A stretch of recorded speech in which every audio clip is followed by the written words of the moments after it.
आप सभी देशवासियों का मैं संजय सिंह राणा अपने इस लाइव प्रोग्राम में हार्दिक स्वागत और अभिनंदन करता हूं।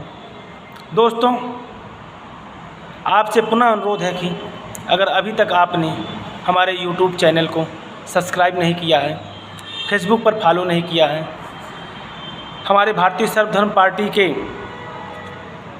पेज को सब्सक्राइब नहीं किया, ट्विटर पर फॉलो नहीं किया, पब्लिक ऐप पर फॉलो नहीं किया, तो जल्द से जल्द फॉलो कर लें, क्योंकि भारतीय सर्वधर्म पार्टी एकमात्र ऐसी पार्टी है जो आपके बच्चों को मुफ्त शिक्षा, मुफ्त चिकित्सा, मुफ्त न्याय व रोजगार गारंटी की बात करती है। उसके लिए लड़ाई लड़ रही है। बाकी आप अपने समाज में, ज़िले में, प्रदेश में, देश में व्याप्त अन्य राजनीतिक पार्टियों को निस्वार्थ भाव से गहनता से अध्ययन करें, उनके कथनी और करनी में फ़र्क देखें कि क्या कोई एक ऐसी पार्टी है तो आपके बच्चों की शिक्षा पर बात करती हो, आपके स्वास्थ्य पर बात करती हो, आपको न्याय की दिलाने की बात करती हो, या फिर रोजगार के पूर्ण रूप से निस्वार्थ भाव से आपके साथ कंधे से कंधा मिलाकर खड़ी होती हो। रोजगार की दुहाई तो हर पार्टी हर चुनाव में देती है कि 5 करोड़ रोजगार देंगे, 10 करोड़ रोजगार देंगे, 10 लाख रोजगार देंगे, 5 लाख रोजगार देंगे, लेकिन जब सत्ता में आती है तो रोजगार के नाम पर हमें मिलती हैं तो सिर्फ और सिर्फ लाठियाँ हमारे हिस्से में आती हैं। और मलाई यह राजनीतिक पार्टियां काटती हैं, इनके अपने काटते हैं, इनके अपने सगे संबंधी काटते हैं, नाते रिश्तेदार काटते हैं। उदाहरण आपके सामने है, एक विधायक 5 साल में अरबपति बन जाता है। क्या कोई है उनसे सवाल पूछने वाला? नहीं मेरे दोस्तों। तो इसीलिए दोस्तों, मैं आपसे बार बार अनुरोध करता हूं कि भारतीय सर्वधर्म पार्टी आपके सुख में, आपके दुख में, हर क्षण, हर समय, 24 घंटे, 300 दिन, 365 दिन आपके हक के लिए आवाज़ उठाने के लिए अस्तित्व में आई है। इसका कोई राजनीतिक बैकग्राउंड नहीं है, क्योंकि यह सभी, इनके जितने पदाधिकारी, जितने कार्यकर्ता, जितने सदस्य, जितने सहयोगी हैं, सभी हम और आपके बीच से आए हुए हैं। कोई राजनीतिक पार्टी से वास्ता नहीं रखता है। सभी कहीं ना कहीं ज़मीन से जुड़े हुए हैं और ज़मीनी हकीकत में जीवन यापन कर रहे गरीब, निम्न मध्यम वर्गीय परिवार, मध्यम वर्गीय परिवार और निम्न वर्गीय परिवारों से ताल्लुक़ रखकर उनकी परेशानियों को महसूस करते हैं, उनकी दर्द को जानते हैं, क्योंकि इस दर्द को, इस परेशानी को, इस मुश्किल को उन्होंने झेला है। इसीलिए वह निस्वार्थ भाव से आपके साथ कंधे से कंधा मिलाकर खड़े होते हैं, होने की चेष्टा कर रहे हैं। या आपका भी ऐसे में फर्ज बनता है कि आप भी अपने फर्ज का निर्वहन करिए। यह देश आपका है, आने वाले बच्चे हमारे देश के भविष्य हैं, और यही हमारे बच्चे आज महंगी होती शिक्षा से वंचित हो रहे हैं, महंगी होती चिकित्सा से वंचित हो रहे हैं।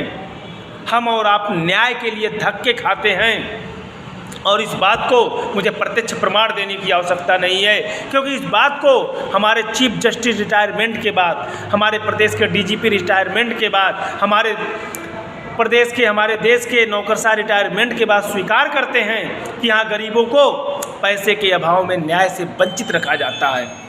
इसीलिए आपका यह छोटा भाई संजय सिंह राणा बार बार आपसे अनुरोध करता है कि आप सभी भारतीय सर्वधर्म पार्टी का साथ दें। भारतीय सर्वधर्म पार्टी आपके बच्चों के भविष्य को उज्जवल बनाने का सपना लेकर के आई है। आखिर मैं आपसे पूछना चाहता हूं, आप अपने इन सत्ताधारी पार्टियों से पूछिए, अपने विधायक से पूछिए, अपने सांसद से। क्षमा कीजिए, कट गया था। दोस्तों, हम बात कर रहे थे कि आखिर क्यों कोई पार्टी शिक्षा पर, चिकित्सा पर, न्याय पर हमारे साथ खड़ी क्यों नहीं होती है। क्या आपने कभी इस बात पर गौर किया है? किसी भी देश के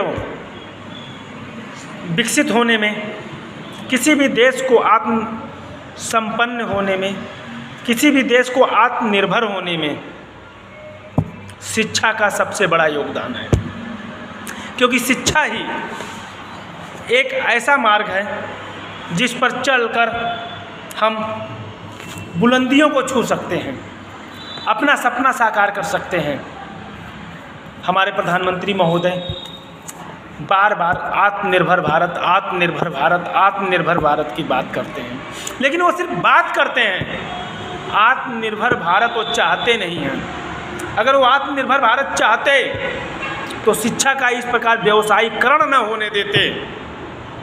आज हमारे भारतवर्ष में जिस प्रकार शिक्षा का व्यवसायीकरण है, जिस प्रकार साल दर साल शिक्षा महंगी होती चली जा रही है, जिस प्रकार शिक्षा हमारे देश के आम नागरिकों से दूर होती चली जा रही है, उनके बच्चे शिक्षा से दूर होते जा रहे हैं, अच्छी गुणवत्ता से परक शिक्षा उनके लिए दीवा स्वप्न बनकर रह जा रही है, वह चिंता का विषय है। सिर्फ मेक इन इंडिया, आत्मनिर्भर भारत कह देने से क्या हमारा भारतवर्ष विश्वगुरु बन जाएगा? मेरे दोस्तों, यह हमें दर्शाने के लिए काफ़ी है कि हमारी सरकार की नीयत में खोट है। शिक्षा का व्यवसायीकरण क्यों हो रहा है? कभी आपने अपने सरकार से जानना चाहा? जब शिक्षा हमारा जन्मसिद्ध अधिकार है, जब आप सवाल करेंगे, हम जैसे लोग सवाल करेंगे, तो उसे आरटी एक्ट का हवाला दिया जाएगा।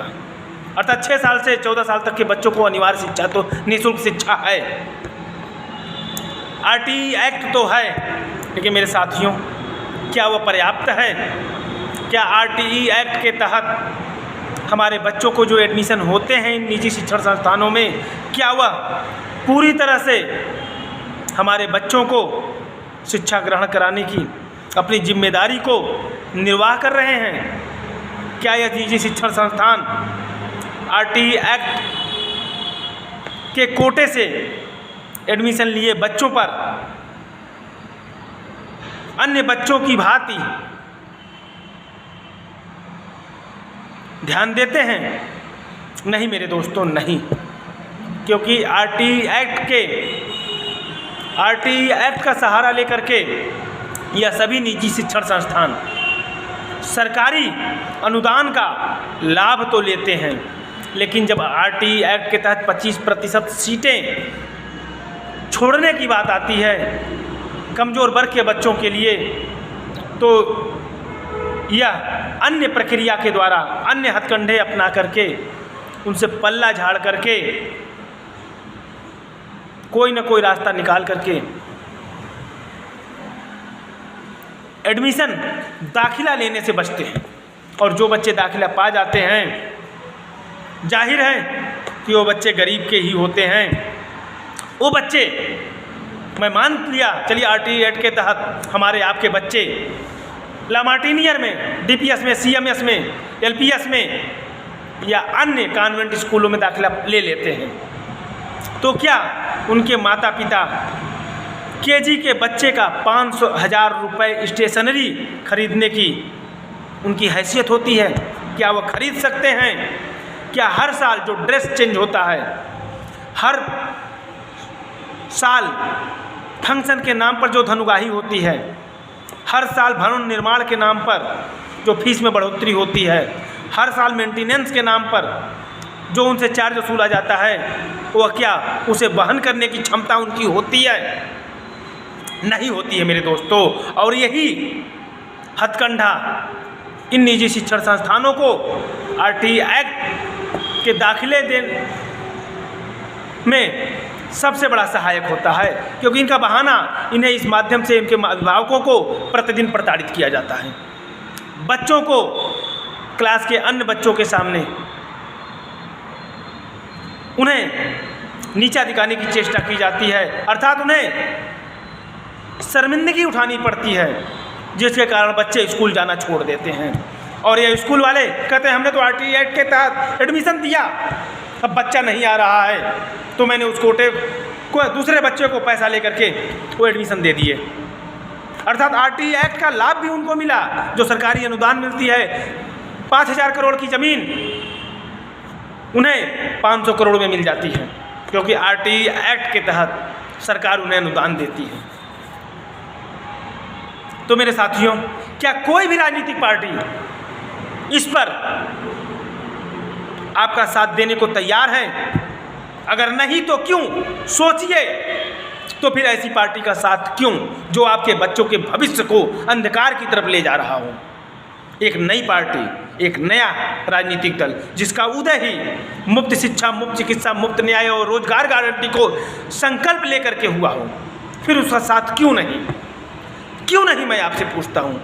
क्या एक बार आप इस एक नई नवेली पार्टी पर अपना भरोसा नहीं जता सकते हैं? क्या इसे आजमाने का एक मौका नहीं मिलना चाहिए? क्या बिना आजमाए आप भारतीय सर्वधर्म पार्टी की नीयत का अंदाज़ा लगा सकते हैं? नहीं मेरे दोस्तों, नहीं। अगर भारतीय सर्वधर्म पार्टी के आपके छोटे भाई संजय सिंह राणा को सत्ता की चाहत होती, पैसे की चाहत होती, भ्रष्टाचार की चाहत होती, तो आप जानते हैं राजनीति में आदमी एक साल में फर्श से अर्श का सफ़र तय कर लेता है, लेकिन आपका यह छोटा भाई संजय सिंह राणा पिछले 12 वर्षों से अपने खून पसीने की कमाई को एक एक करके आपके हक को आपको दिलाने के लिए न्यौछावर करता आया है। अपने बच्चे की खून पसीने की, उनके मुंह के निवालों को भी आपके हक के लिए इस संघर्ष में लुटाता आया है। फिर ऐसा आपका यह छोटा भाई संजय सिंह राणा, कैसे आप सोच सकते हैं कि इसकी नीयत में खोट होगा? मेरे साथियों, एक बार भारतीय सर्वधर्म पार्टी के गठन को लगभग 1.25 साल हो गए, लेकिन भारतीय सर्वधर्म पार्टी अपने सीमित संसाधनों के कारण, संसाधनों की कमी के कारण, आज की महंगी होती प्रचार सामग्री के कारण, आज के नागरिकों की अपने ज़रूरतों के लिए व्यस्तता के कारण आप तक पहुंच बनाने में असमर्थ है। क्योंकि यह कोई लूट मचाने के लिए इस पार्टी का गठन नहीं हुआ है, भ्रष्टाचार के लिए नहीं हुआ है। यह पार्टी आपके बच्चों की शिक्षा के लिए संकल्पित है, वो भी मुफ्त अच्छी गुणवत्तापरक शिक्षा के लिए संकल्पित है। आपके अच्छे स्वास्थ्य के लिए, मुफ्त चिकित्सा के लिए संकल्पित है। कोर्ट कचहरी में हो रहे आपके साथ अन्याय के लिए मुफ्त न्याय के प्रति संकल्पित है, और युवाओं को लाठियों के स्थान पर रोजगार दिलाने के लिए संकल्पित है।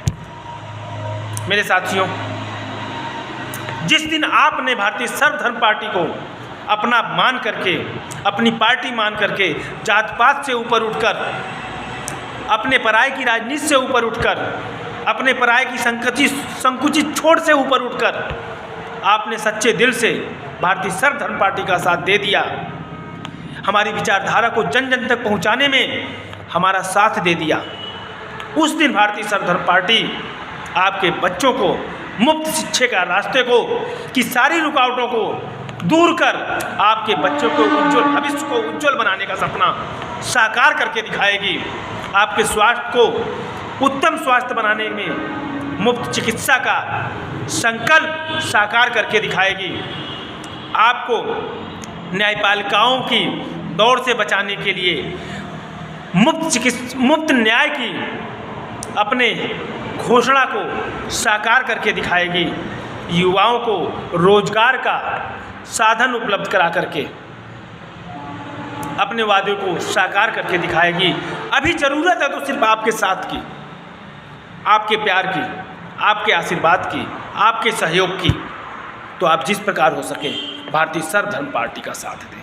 मुफ्त शिक्षा, मुफ्त चिकित्सा, मुफ्त न्याय व रोजगार को संकल्पित एकमात्र भारतीय पार्टी, एक ऐसी पार्टी जिसने अकेले के दम पर पिछले 12 वर्षों से हर प्रकार की अड़चनों का सामना किया, राजनीतिक धुरंधरों से टकराया आपका यह छोटा भाई संजय सिंह राणा। मेरे दोस्तों, तो ऐसे अपने छोटे भाई संजय सिंह राणा का साथ अवश्य दें, यही हमारी गुजारिश है। जय हिंद, जय भारत।